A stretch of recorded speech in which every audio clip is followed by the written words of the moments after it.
Okay, this is a quick whistle-stop tour of the Atlantic hazel in Scotland. Okay, we can see here how about 9,500 years ago, hazel was one of the first species of tree shrub to colonise up on the west coast here, all up the west coast, Wales into Scotland, and also in parts of Ireland as well. The areas we'll focus on today are some of the core hazel areas in Argyll. It also extends up the west coast of Scotland into Loch Arbor and beyond to Assynt, and we'll also visit Place of Egg here, the island which is shown on the map. As Brian and Sandy Coppins have shown quite well in their Atlantic Hazel Scotland Special Woodlands book, these are some of our most ancient and special habitats. Okay, this is near where I live. This is one of our most internationally important sites, really. It's Glen Crerrin in Argyll. Absolutely fantastic for Liberian, especially on the hazel here, also on the ash. It's ash hazel woodland. Another example, pasture hazel. So these are pretty much pure hazel stands at the edge of the bracken glade, but associated with other woodland types or integrally mixed with other woodland types. A giant old hazel here in the woodland. And then we get pure stands of hazel, very, very unique Scottish habitat, really. This one on the Isle of Egg, as we mentioned. We'll come back to this later. Okay, so just a quick run by some of the terminology used in this show is IR. You'll see this quite a lot. So all I mean by that is international responsibility, because Britain supports a significant proportion of the European populations of 194 species that we have in Britain. And many of these are threatened in Europe, and many that are associated with our Atlantic woods. Okay, so specifically hazel in Britain. We've got 577 lichens, lichenicolous fungi, including large numbers of red list species and large numbers of these IR species, some of these globally rare. Key thing I want to point out here is Scottish hazel supports the best British populations of a range of species that are rare threatened at the European global scale. And these species are often associated with the hyperoceanic hazel and Liberian. Okay, so this is one study site from a project organised by Jan van Drak and Yuri Malachek. He had a series of plots over Britain and a few plots in Argyll, which I took them round. And one of the ones was in Glen Stocktoe, which is Ashhelm hazelwood. And hazel is really important in this wood, as we'll see. There was also a variety of other species. It's a valley woodland. 5 lichenologists, 8 hours within this 100 metre by 100 metre plot, so a very intensive survey. And this is the site here. You can see the valley. We recorded 225 taxa in this 100 by 100 metre plot. More than 100 species on hazel, more than 100 on rowan, and about 40 on the ash. So these are typical Liberian species. Now these are the more common Liberian species, I suppose, within Western Atlantic woods. So this Scottish rainforest we heard about yesterday. And these ones are actually fairly common and widespread in Argyll, as long as we've got a bit of native woodland. And they colonise secondary woodland quite readily, really, as long as it's not too far away. But out with these core areas, they're much more local. These are a few examples. You can see at the top here, a very healthy community. This is a hazel stab up in the northwest of Scotland. You can see it's quite a dynamic community here. Lots of young thalli, lots of colonisation. A few more examples of some of the typical species.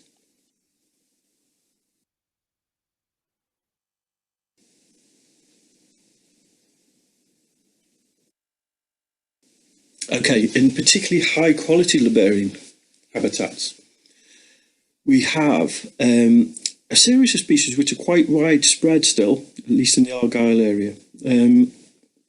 The ones here that are widespread are listed in orange and red, with the red ones being red listed.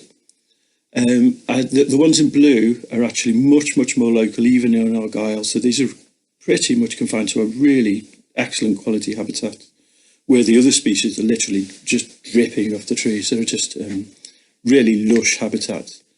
The key thing I want to point out on this, though, is that all these species here, all the really high quality species that I've listed here, the phorophytes in order of importance, as I see it. This is fairly subjective, but I'm fairly confident in it.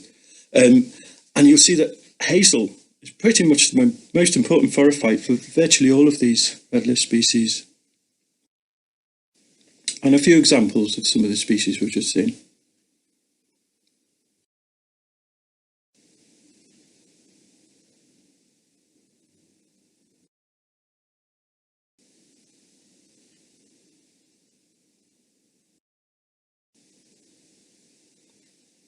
This is a lovely one, actually. I'll just point this out. This the testaceae smells very strongly of antiseptic if you rub it with a wet finger. Very rarely recorded fertile, but here we see a fertile population.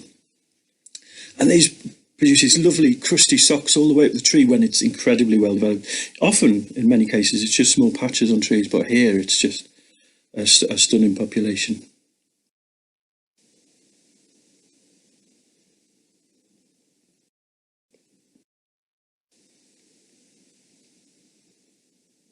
This is one of the very local species, the Leptogium hibernicum. Now this one isn't a red listed, but I'd like to point it out because it's a particularly good lead-in species. When we find this Norwegian specklebelly, Pseudocyphalaria norvegica, we can be fairly confident that we've got a good habitat, really well developed, usually often best developed on Hazel, and when we see it, we can think, oh, we'll start to look for some of the more scarce species. You can see the related species, the crocata on the right there, showing the difference in the Psaridia, quite a striking difference there. Okay, and here's the world distribution of this Norwegian specklebelly. The best populations, despite the name, are actually the common name, are actually in Western Scotland, which is the global headquarters, and as I said, most frequent on Scottish Hazel. No outlier in Wales there as well, and a few bits in Ireland. Okay, so this is, I said we return to Cleedale on Egg, Isle of Egg, and this is some monitoring that was set up by Vince Giavarini and John Douglas, 2004 as part of Scottish Natural Heritage's Site Condition Monitoring Programme. Really good to go back and do these repeat visits. As I say, it was set up in 2004. I went back with Anna Griffith 2010 and then again 2018. I've been back a few other times, but these were specifically to monitor this Hazel here as well as a few others. And what's amazing is the dynamic nature of the population here. You can see the Norvegica on the right-hand stem on the left-hand picture here, 2004. By 2018, it's sort of broken up, that large patch there, but it's colonised in several other places. Some of the other on that stem, some of the patches have got bigger. And if you look at the left-hand stem, new thalli, really well established, really large thalli. And I think this is due to the fact that within a hazel stem, you've got often a dynamic stem production, which leads to very closely spaced stems, so you can get very ready colonisation between them of short-range dispersal propagules like Psaridia. It's this Norvegica, not known fertile in Britain, and produces Psaridia, which I think just colonise very readily. Here it's just because the two stems are relatively closely spaced.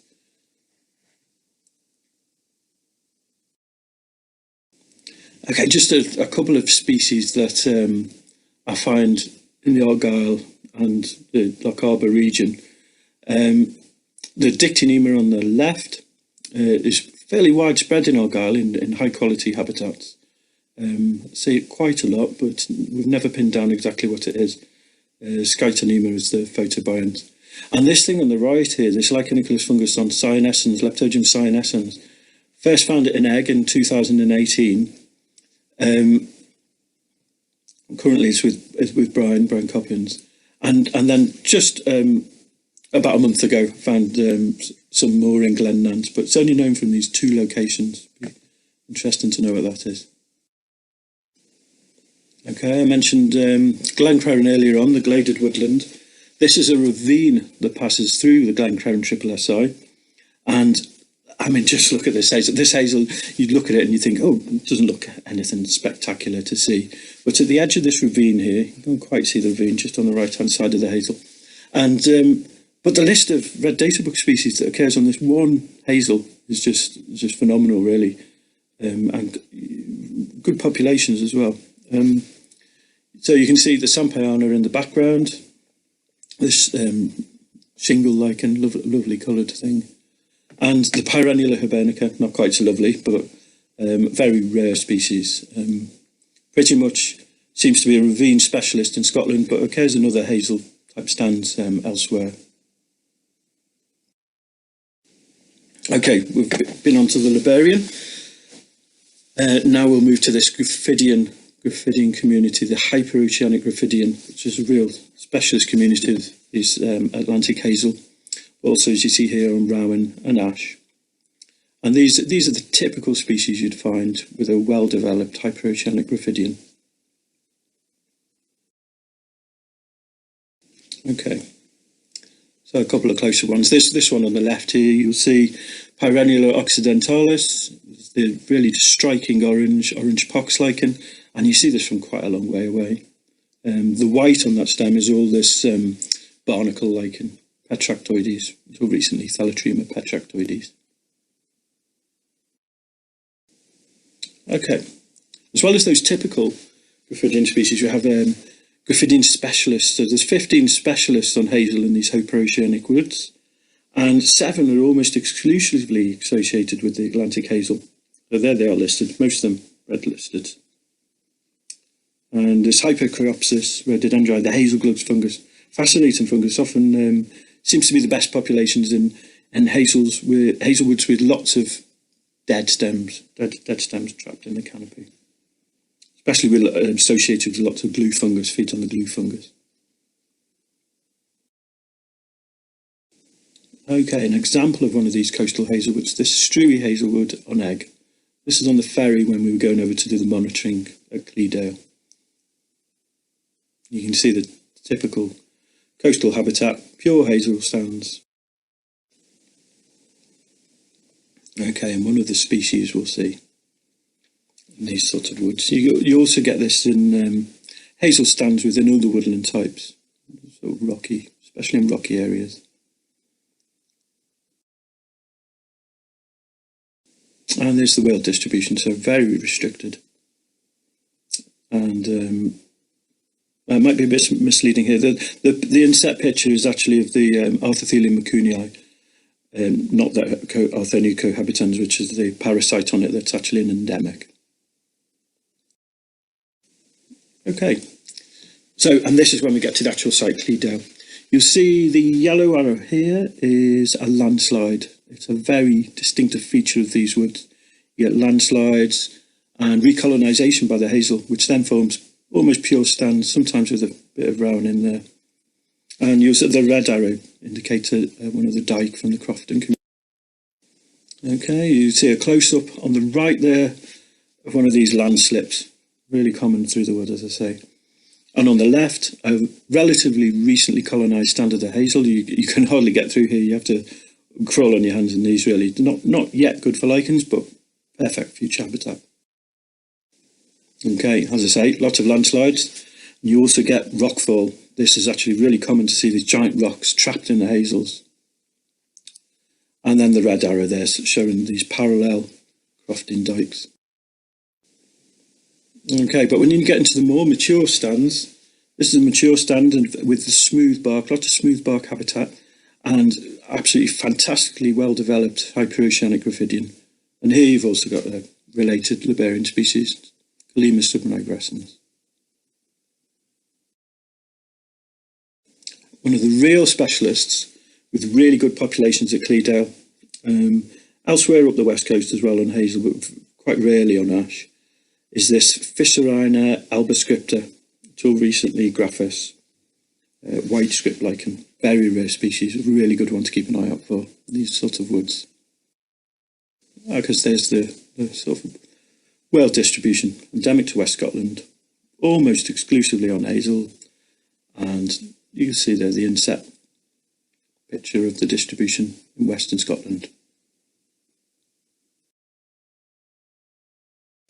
Okay, well, that's pretty much it. Just a few people to thank there.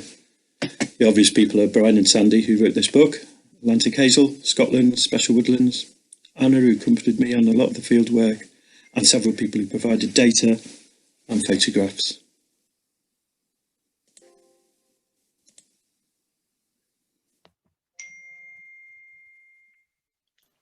Well, Andy, that was fantastic. Wow, what I wish I just wish everybody could respond, and it feels you did a brilliant job because you made us feel that we were really there. So let's see, what questions have we got coming in? Oh, I can't see any questions. Wait a minute. Well, April, what's happened? Or is it in the chat? So it doesn't look like any questions have come in. So it is the perfect let's opportunity for you to ask Andy, your question. I want to ask a question. I wanted to ask the question. Oh, gosh, Andy, it is so extraordinary because you think we heard Gothamy yesterday, and how much do you think this is the Graphidian is a relict community? I mean, you could see that, this belongs also in the tropics. So what do you think about this? Yeah, I think some of those real specialists there, the Fissurina, are so restricted in the way they are distributed through that west coast area that my take is that they're relict, and the habitat itself as well is a relict habitat, really.